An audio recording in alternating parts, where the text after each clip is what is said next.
Hello friends, आज फिर एक नई वीडियो के साथ अपनी मुलाकात हो रही है। देखिए, इससे पहले अपन ने कोलाइड के निर्माण के बारे में पढ़ा हुआ था और उसमें से हम कोलाइड निर्माण की परिक्षेपण विधियों के बारे में पढ़ चुके हैं। आज मैं आपको कराने वाला हूं कोलाइड निर्माण के लिए संघनन की विधियां।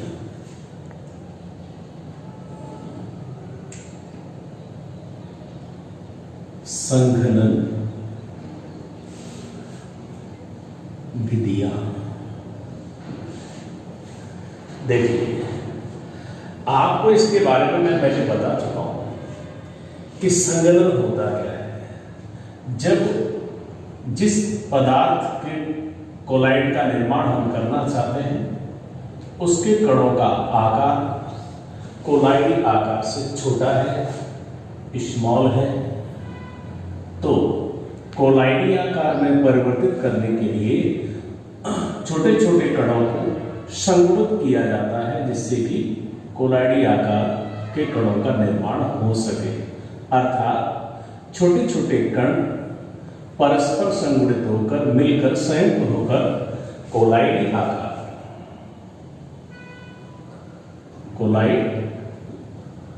आकार के कणों का निर्माण करते हैं। तो इस प्रक्रिया को हम क्या नाम देते हैं? संघनन अथवा संगुणन की क्रिया कहते हैं। अब इसमें से कौन कौन सी वो विधियां हैं जिनके बारे में हम जानना चाहते हैं, जिनके द्वारा हम निर्माण करते हैं। इसमें से पहले हम देखते हैं दो प्रकार की विधियां हैं। इनमें से कुछ भौतिक विधियां होती हैं। भौतिक विधियों में से एक होती है जो काफी इंपॉर्टेंट है और वो है विलायक विनिमय विधि।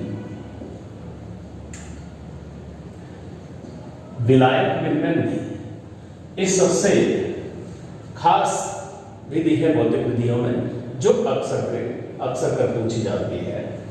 विलायक विनिमय विधि, ध्यान में इसकी क्या मेथड होती है, प्रोसेस होती है, इस विधि के अंतर्गत समझने की कोशिश करना। किसी पदार्थ का हम पहले से बना हुआ वास्तविक विलयन लेते हैं। जैसे मान लीजिए एक वास्तविक विलयन है, पूरी थ्योरी को अच्छी तरह से समझना, और एक दूसरे पात्र में ले लेते हैं कि मान लीजिए उसमें केवल एक विलायक लेते हैं। मान लीजिए वो जो विलायक ले रहे हैं वो दूसरा है इधर से।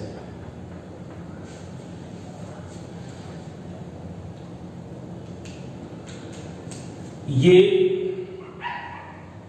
वास्तविक विलयन है, ये केवल प्योर विलायक है। इस वास्तविक विलयन में देखिए विलायक भी होगा और विलेय पदार्थ भी होगा। यहां मैंने ए को विलायक के द्वारा व्यक्त किया हुआ है और बी को यहां पर विलेय के द्वारा व्यक्त किया हुआ है। ध्यान दे रहे हैं आप, दो पात्र हैं या दो बीकर हैं। जिस पदार्थ का हम कोलाइड विलयन बनाना चाहते हैं उस पदार्थ का वास्तविक विलयन दिया हुआ है, ठीक है, और किसमें बनाना चाहते हैं, ये जो विलायक है वो फर्स्ट है, ये विलायक है वो सेकंड है। अब शर्त क्या होती है कि जब हम इस वास्तविक विलयन को इस विलायक में मिलाते हैं तो हमें कोलाइड विलयन प्राप्त होगा। कैसे होगा देखिए, शर्त क्या होती है, ये जो ए विलायक है वो ए विलायक इस दूसरे विलायक में विलय होना चाहिए, परंतु जिस पदार्थ का हम कोलाइड विलयन बनाना चाहते हैं वो उस विलायक में विलय नहीं होना चाहिए, ठीक है। तो हम इस विलय पदार्थ का इस विलायक में कोलाइड विलयन बना सकते हैं। देखिए, ये तो थी बेसिक थी, इसको हम उदाहरण के माध्यम से समझते हैं। समझ में आ गया होगा। देखिए, मैं चेंज करता हूं, यहां एक ही जगह जो विलायक है वो है एल्कोहल। किस पदार्थ का? वास्तविक विलयन है गंधक, सल्फर कह सकते हैं, और फास्फोरस भी होता है। अब देखिए इसमें ये विलायक है, यहां हम विलायक लेते हैं जल, जो दूसरा है वो बात करना है। एल्कोहल चूंकि आप जानते हैं जल में विलय है, परंतु गंधक जल में विलय नहीं होता है। आप करते क्या है, इस वास्तविक विलयन को इसमें मिलाएंगे। जैसे ही इसमें मिलाएंगे अर्थात वो समझ सकते हैं कि इसमें जो गंधक के कण है वो इस तरह से वास्तविक विलयन के रूप में दिख रहा होगा है। जैसे ही हम इसमें मिलाएंगे तो एल्कोहल, कौन? एल्कोहल तो इसमें मिक्स हो जाएगा। कैसे भी, मान लीजिए कुछ, क्योंकि जल की मात्रा ज्यादा है, एल्कोहल की मात्रा कम है, इस जल का, ठीक है, अधिक होना चाहिए, जल की मात्रा बहुत होगी, तो इस विलयन को जब इसे मिलाएंगे जल एल्कोहल आपस में मिक्स हो जाएंगे और केवल अब जो जल की अतिरिक्त मात्रा रह जाएगी उसमें चूंकि गंधक के कण इस जल में अभिनय होते हैं, इसीलिए परस्पर अभिनय होने के कारण एक दूसरे की तरफ आकर्षित होते हैं। सल्फर के कण चूंकि वो जल के अणुओं से दूर भागते हैं, प्रतिकर्षण का प्रभाव रखते हैं, तो जल में से बच के कहां जाएंगे, पर वो कुछ सल्फर के परमाणु पर्याप्त संख्या में आपस में संगृहित होकर के और वो कोलॉइडी आकार के कणों का निर्माण करते हैं और इस प्रकार से क्या प्राप्त होगा, जल में गंधक का कोलाइड विलयन बनकर के हमारा तैयार हो जाएगा। तो ये एक भौतिक विधियों की खास विधि थी। चलिए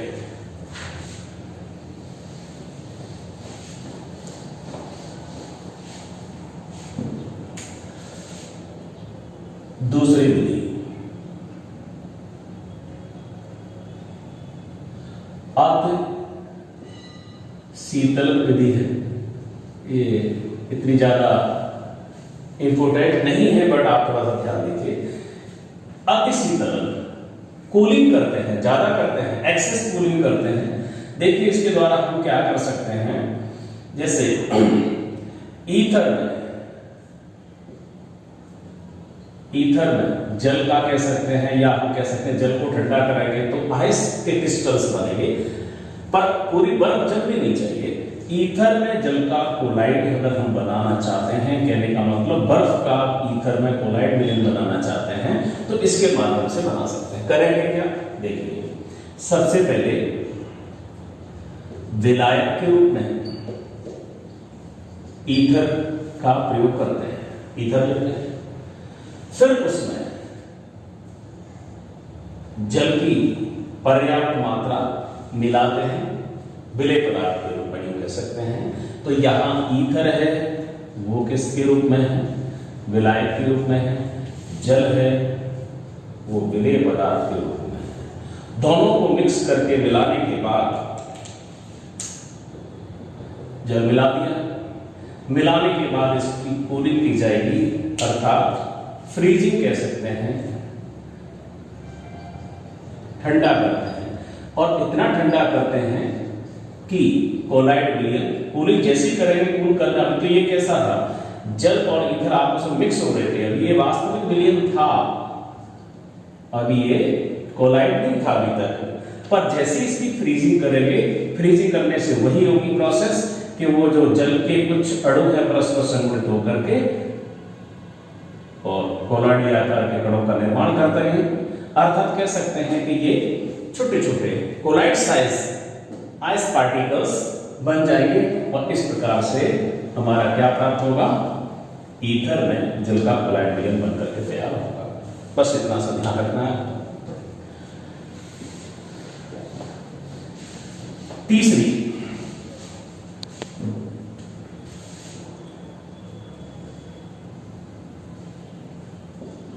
वाष्प संघनन विधि। इसमें कोई ऐसी खास बात नहीं है। ठीक है, हम गंधक का भी बना सकते हैं। मरकरी अर्थात पारे का भी कोलाइड मिलर इसके द्वारा हम बना सकते हैं। करते क्या है, वाष्प और संघनन। सबसे पहले हम जिस पदार्थ को, जैसे गंधक या मरकरी है, पहले उसकी हम वाष्प बना के तैयार करते हैं किसी भी तरह से, किसी भी विधि से, हीटिंग जो भी कई तरह की प्रोसेस होती है। आपको ध्यान रखना है कि जैसे हम इनकी वाष्प बनाएंगे और वाष्प को फिर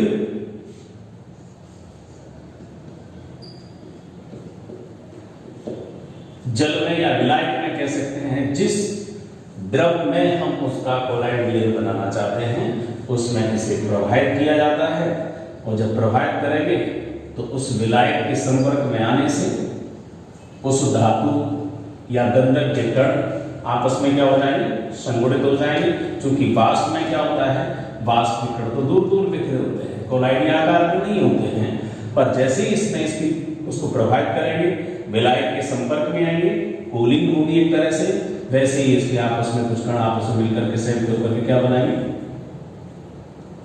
इस प्रकार से कोलाइड आकार के कणों का निर्माण कर लेते हैं और हम कोलाइड बना सकते हैं। इसी के साथ ये कोलाइड निर्माण की भौतिक विधियां तो कंप्लीट होती हैं।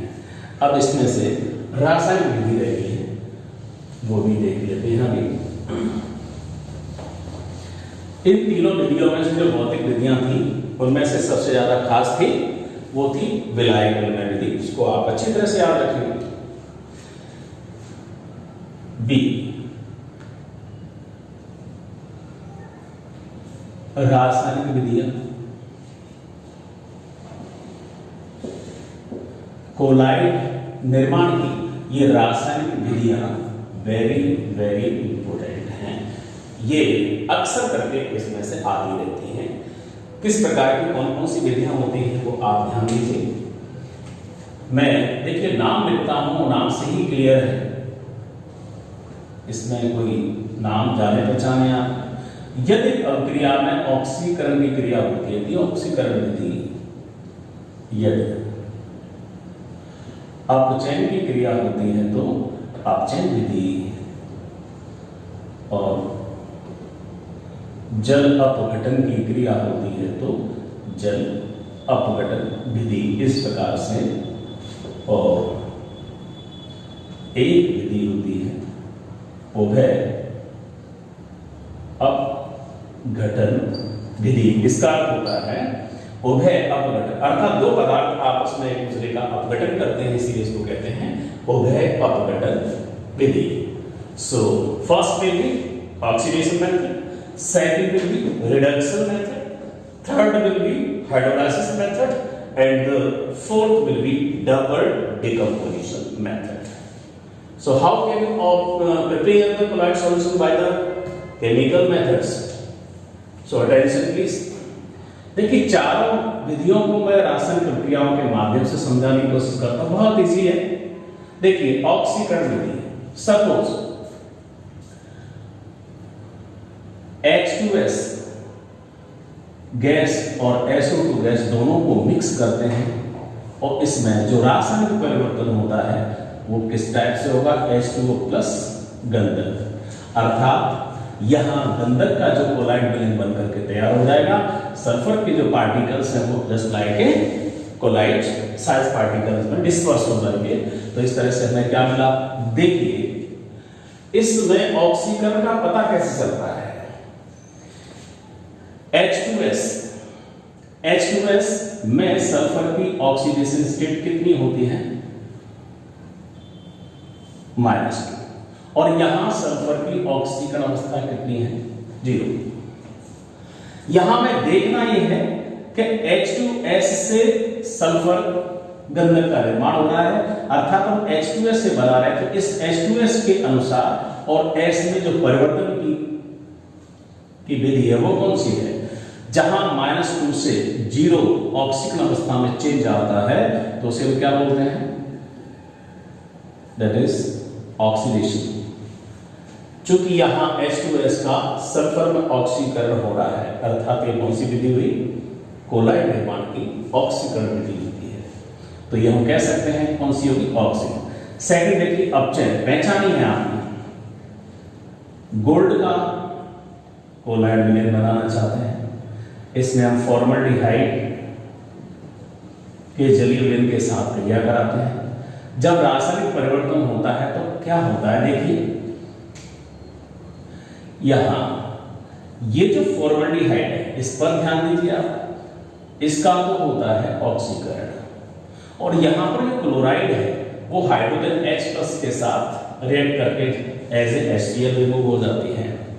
अब रह गया केवल इसमें से Cl तो निष्कासित हुआ, केवल क्या रह जाएगा, गोल्ड रह जाएगा, इट मींस Au, जिसको हम बोलते हैं, इसे स्वर्ण सॉल्ट कह देते हैं। इसे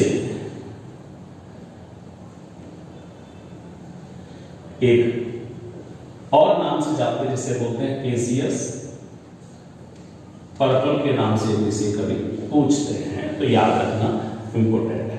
हाँ देखिए परिवर्तन क्या हो रहा है, क्योंकि यहां जो गोल्ड है उसकी ऑक्सीकरण अवस्था कितनी होगी, +3, और यहां जो गोल्ड की ऑक्सीकरण अवस्था है वो कितनी है, 0। अब आप ध्यान दीजिए, जहां +3 से और 0 में जो परिवर्तन होता है वो किस टाइप का होता है, +3 से 0, ऑक्सीडेशन नंबर किस में चेंज हो रहा है, वो डाउन में आ रहा है, और वहां -2 से 0 में क्या हो रहा है, -2 से 0 अपवर्ड, और ये किस टाइप का चेंज है, डाउनवर्ड, और डाउनवर्ड चेंज है, इट मींस ये क्रिया कौन सी हुई, अपचयन की, रिएक्शन कौन सी होती है, रिडक्शन, अर्थात कह सकते हैं कि ये कौन सी विधि हुई, अपचयन की विधि। अब जल अपघटन के देखिए, FeCl3 एक जो विद्युत अपघट्य पदार्थ है उसको हम जल अपघटन कराते हैं, जल के साथ क्रिया करते हैं। आप ऐसे लिख सकते हैं जल को HOH के रूप में, तो देखिए 3Cl combine with 3H, so 3HCl will be, ठीक है, रिमूव्ड, एंड FeOH का whole thrice will be precipitate out. अर्थात जब हम FeCl3 विद्युत अपघट्य पदार्थ का जल में जल अपघटन कराते हैं तो फेरिक हाइड्रोक्साइड का PPT अर्थात अवक्षेप प्राप्त होता है, ठीक है। तो इस प्रकार से फेरिक हाइड्रोक्साइड का एक कोलाइड विलेन बनकर के तैयार हो जाएगा। चूंकि इस क्रिया में क्या हो रहा है, परिवर्तन किस प्रकार का है, जल अपघटन है, अर्थात जल अपघटन विधि के माध्यम से हम कोलाइड विलेन बना सकते हैं। तो 3 हो गई।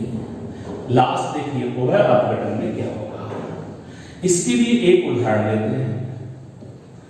ये आर्सेनिक ऑक्साइड और H2S के साथ जब क्रिया कराते हैं तो क्या परिवर्तन होगा। आप एक बात ध्यान रखो, यहां ऑक्सीजन और सल्फर को चेंज कर दो, इतने से आपको याद रखने के लिए बहुत इजी है। तो देखिए सल्फर इधर लाओगे तो क्या बन जाएगा, AS2S3 प्लस, और हाइड्रोजन और ऑक्सीजन मिलकर के क्या बनाएंगे, H2, सिंपल।